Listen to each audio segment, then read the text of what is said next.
الحمدللہ والصلاۃ والسلام علی رسول اللہ اما بعد۔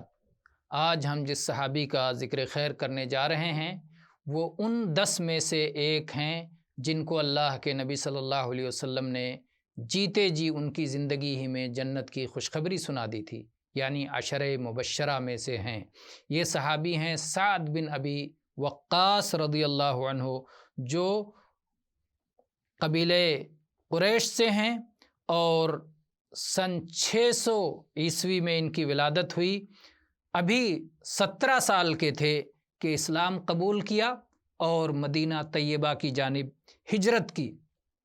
عمر رضی اللہ عنہ نے اپنی شہادت کے وقت جن 6 لوگوں کو خلافت کے لائق بتایا تھا اور جن کو مشورہ کے لیے متعین کیا تھا، ان میں سے ایک تھے۔ یہ وہ پہلے صحابی ہیں جنہوں نے اللہ کی راہ میں پہلا تیر چلایا۔ معرکہ بدر میں حاضر تھے، قادسیہ اور عراق کی فتح میں حاضر تھے، مدائن کسریٰ کی فتح کے موقع پر حاضر تھے۔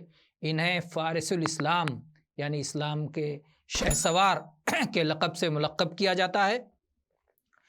کوفہ میں قیام کیا اور عمر بن خطاب رضی اللہ عنہ اور عثمان بن غنی اور عثمان بن عفان رضی اللہ عنہ، 2 خلیفہ راشد کے زمانے میں یہ کوفہ کے والی اور گورنر رہے اور کوفہ کا انتظام و انصرام سنبھالتے رہے۔